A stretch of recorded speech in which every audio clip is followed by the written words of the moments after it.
welcome back to Migration, Season 3, Episode 1. Today, we are going to dive into one of my strangest astral projections I've ever had. I mean, this one is really quite obtuse. It was a journey that is unlike any other traditional out-of-body experience I've ever heard of, but it also offered a crystal clear message. It became an experience that forever changed my view of the world. I've only tried to describe this occurrence once during an interview on All Aboard the Dream Train with Mason. I will add that link below if you want to hear the full exchange we had.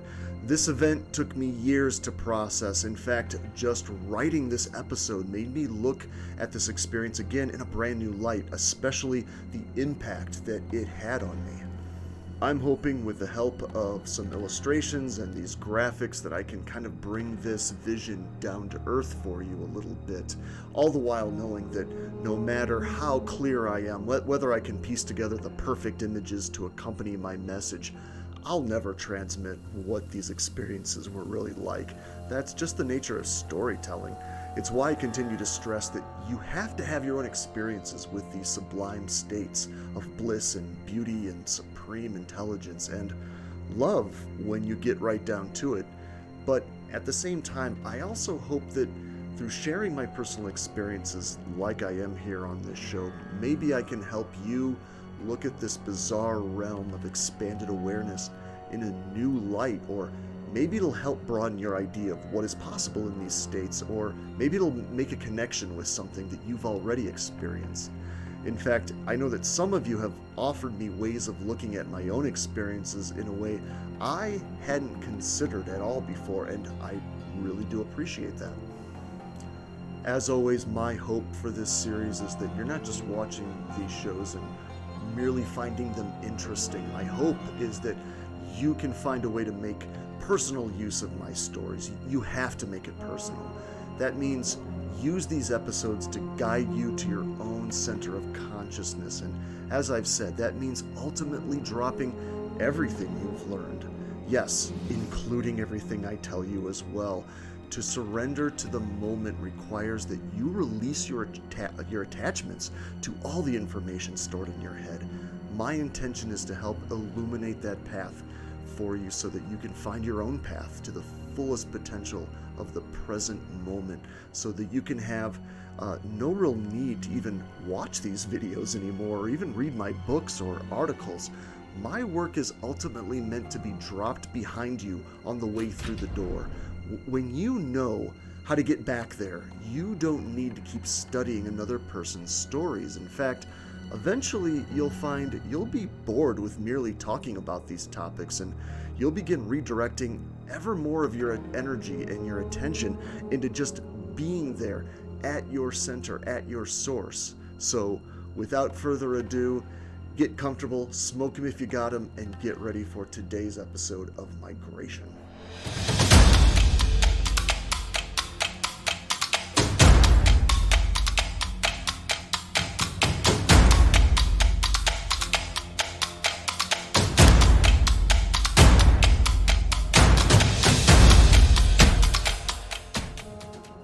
So this particular experience occurred sometime when I was in my 20s, but I can remember this event like it just happened last night, and that's fairly common for many people.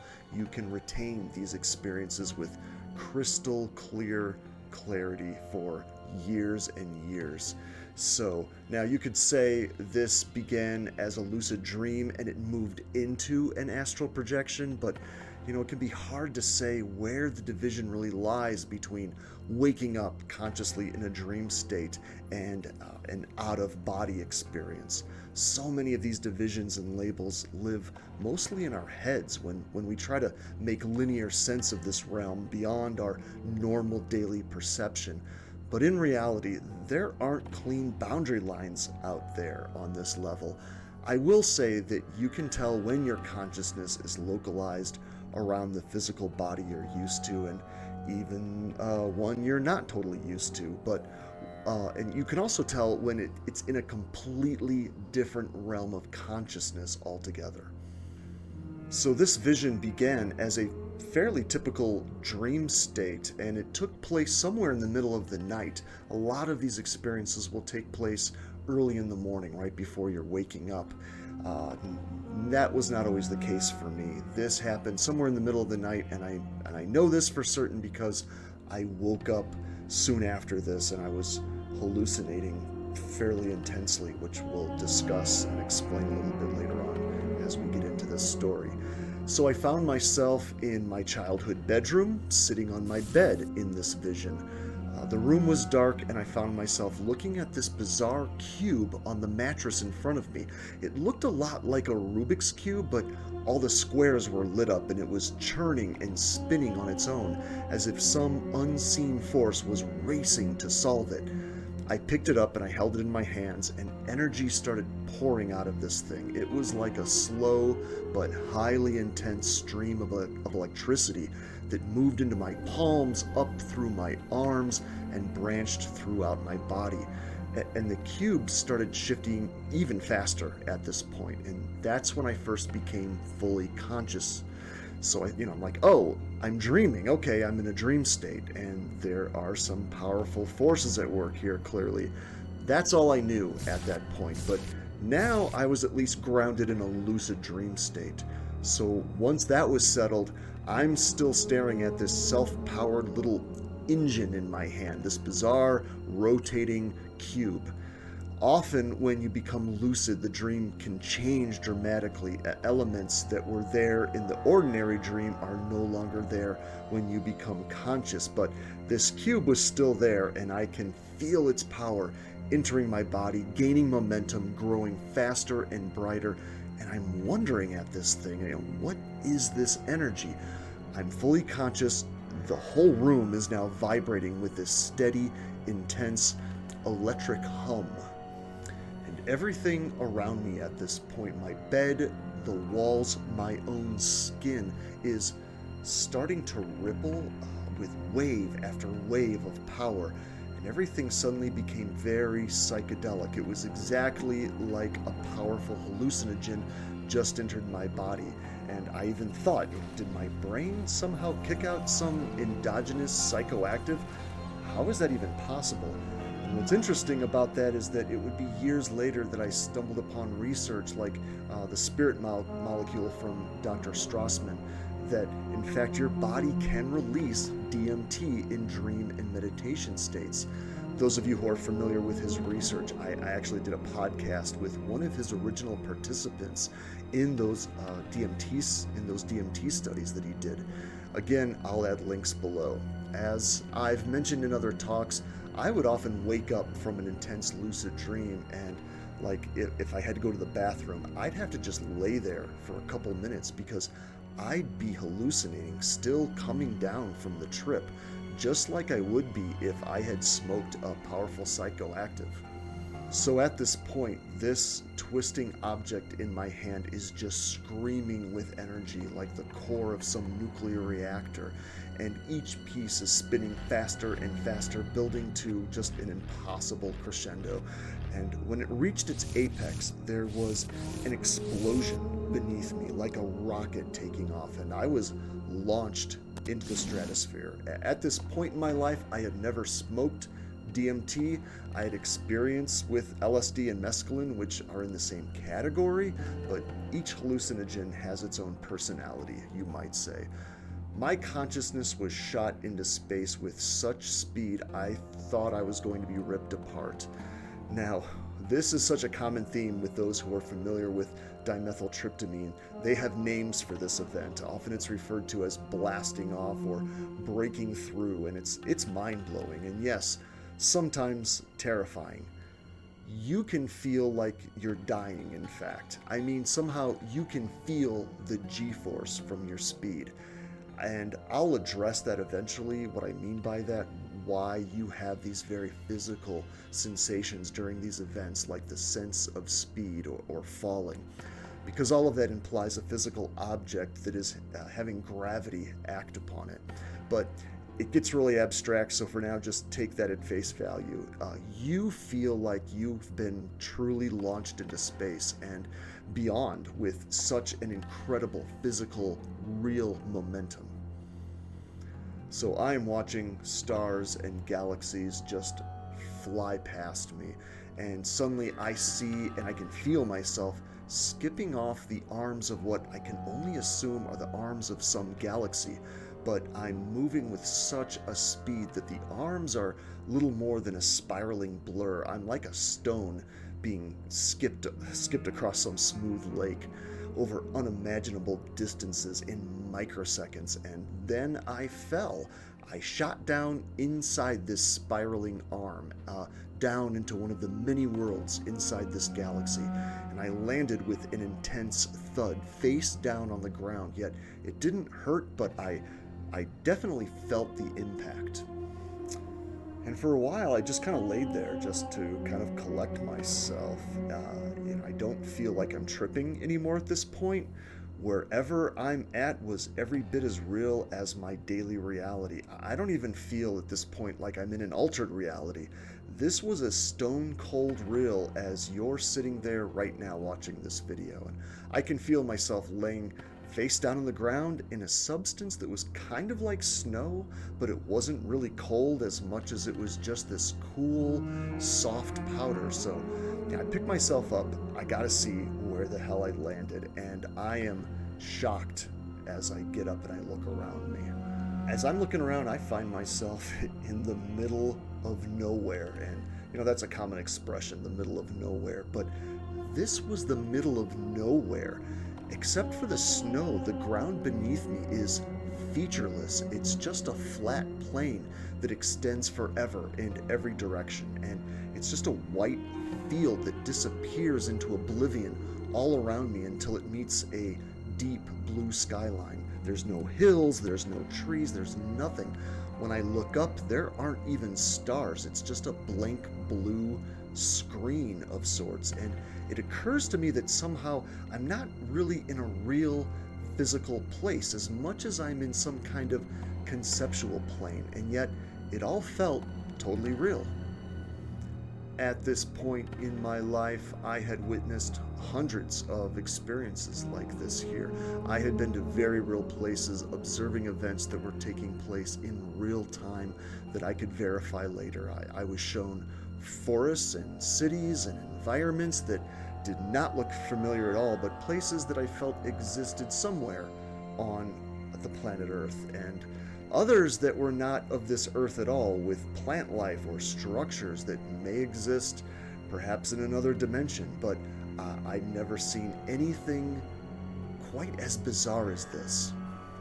So looking back, it kind of reminds me of the way they illustrated the loading program in the movie The Matrix. Just kind of a blank area where reality is called up into existence. But at the time, The Matrix had not come out yet.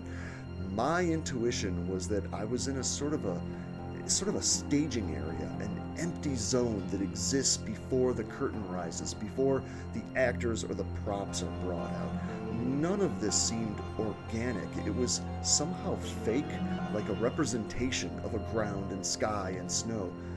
And yet it was beautiful, maybe a little eerie with how empty it all seemed, but this place was also rolling with this soft, quiet energy. So I just kind of stand there for a while and kind of take this scenery in. Again, I am fully conscious, I have all of my wits about me, but I don't know where the hell I am. This is all very strange, and I'm going, okay, so what is this? It's so sublime and surreal, but why was I brought here? I'm getting really confused. I feel like a whole lot of energy was churned up to launch me into this space, and for what? There's nothing here. And for a while, I actually tried walking. I just picked a direction and I started walking, and no matter how far I walked, the scene didn't change. It didn't take me long to realize, okay, walking around here is pointless. I must be going about this all wrong. And just when I start to think, well, maybe there is really no point here besides, just being shown the beautiful emptiness of being before the story is told, before reality is called up into existence, a cloud appeared overhead, this expanding, brilliant, white, shimmering cloud. It was like a hole opened up in the fabric of the sky, and this structure starts emerging Out from this cloud, I can see lines and shapes. None of it makes sense, but whatever is manifesting into this empty space overhead is a thing of pure beauty. I'm seeing surfaces and lines and a geometry of golden light. I don't know what heavenly structure I'm viewing, but I'm filled with awe. And the more this brilliant design moves out of the clouds, I start recognizing this pattern. Wait, this is some grand symbol of the highest intelligence, of pure love and insight made from the purest filaments of intention, right? And it moves into my full view, and finally, I know what this object is. My God, I'm looking at a bulldozer. What?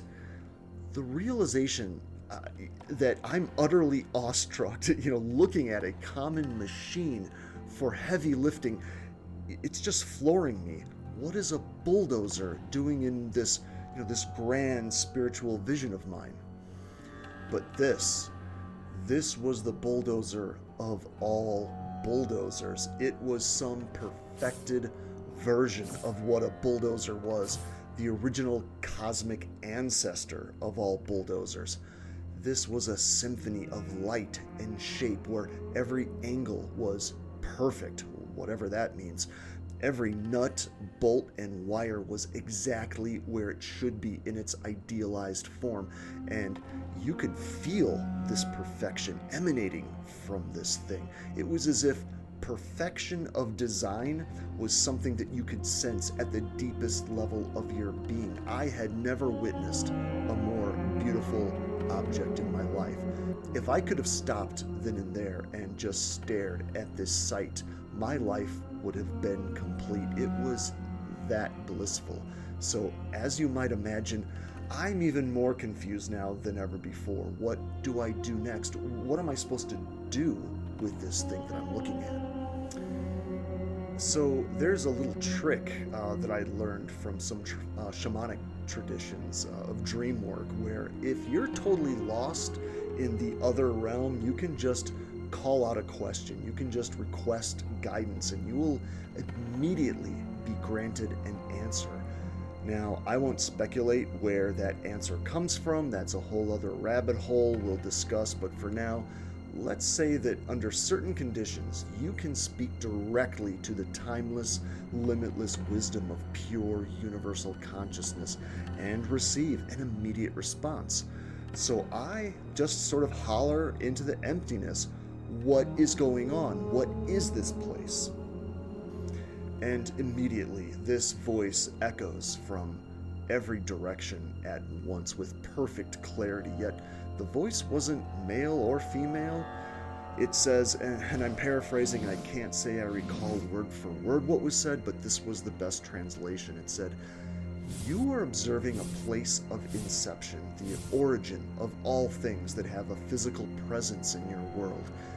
Everything that has shape and mass in your existence is merely a reflection, a shadow of a perfected, idealized reality.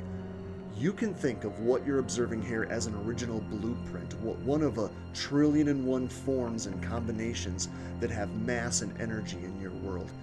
This one here is the notion of a particular bulldozer, from which every bulldozer of its kind merely mimics." The message there was really clear, yet it was also extremely confusing because it was packed with implications too complex and numerous for me to digest at that point. I was being told I lived essentially in a world of shadows, and that was new to me at the time. And that, on one hand, telling me that the world I was experiencing was a play of sorts, that it is far more than metaphor to say that the world really is a stage. There's a reality out there more real than what you experience, and everything you see is a sort of projection of the real reality. And yet I was also being shown that if you can peel away the layers of perception, as I was doing right at that very moment, you can see this cosmic perfection shining through everything that has form. even the most seemingly mundane, ordinary things that you take for granted, like a giant machine that's usually covered in filth and rust and kicks out smoke and noise, there is a real beauty behind even that. And it would be years later before I came across philosophies that spoke about just this kind of world. In fact, I've even mentioned many times that there's a theory in physics called simulation theory, or the holographic universe, that talks about just this kind of structure in our universe. But long before even modern physics began theorizing that our reality may indeed just be some kind of projection, which of course implies there's something original, something more real behind the source of that projection, philosophers have been suggesting the same thing. For example, the allegory of the cave from the Greek philosopher Plato. This is beautifully illustrated in this image here that I've used a few times, with the man chained by the neck, forced to only see a play of light and shadows on the wall before him. And I've used this image before. If you've been paying attention, I'll add a link to Plato's description that mirrors what I was shown in this vision perfectly. And I also offered you my own metaphor that describes how our experience of reality works in my video about the Japanese lantern, how we are all these seemingly different and unique pinholes in the fabric of this lantern, where our view of the world is dulled by our attachments to the individual holes in the fabric of the paper surrounding this source of light, which we truly are.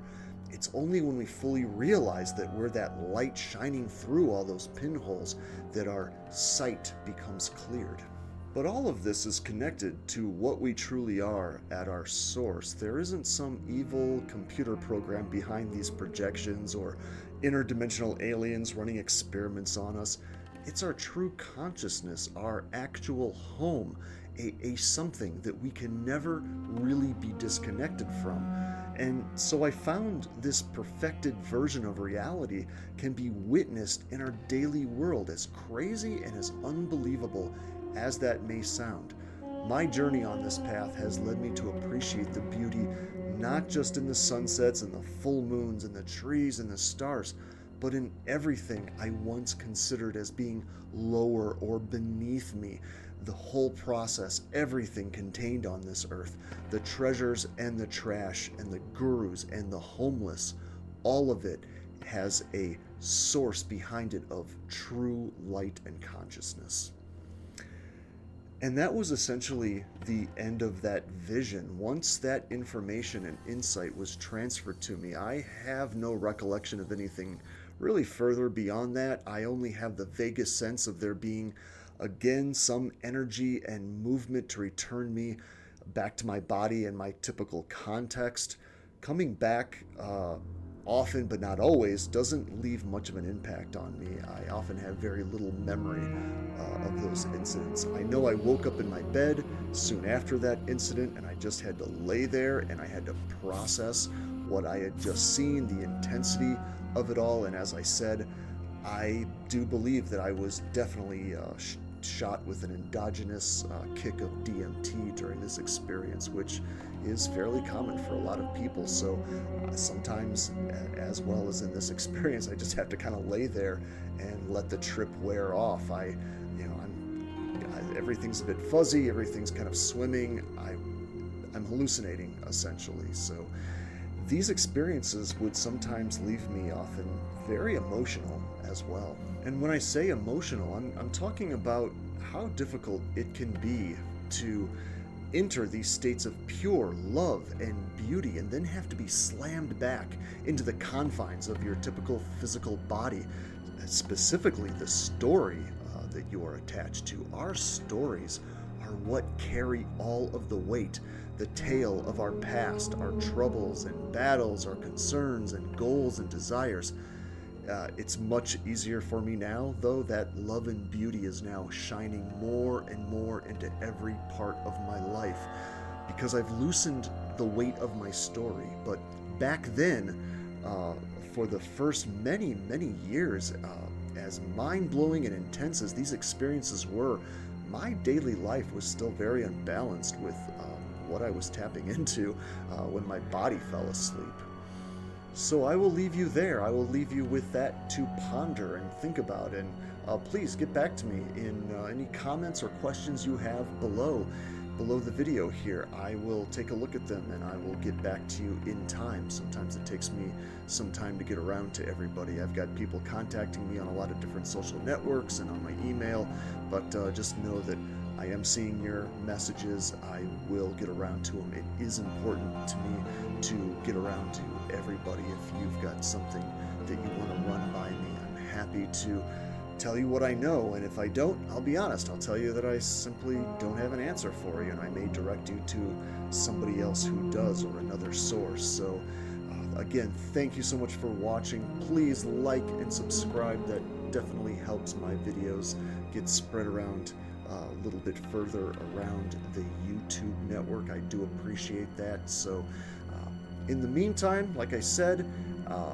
please ask me any questions you want to. I'm happy to do that. And go check out my books. Please go check out my art. Check out any of my prints of my art, even. Anything that any of those purchases really do help support this channel here, and I really do appreciate it. And it helps keep the lights on. That helps keep all of this running the way I need it to continue to do these videos. So I appreciate your time. Thank you so much for watching. Until next time, take care, peace. Talk to you later.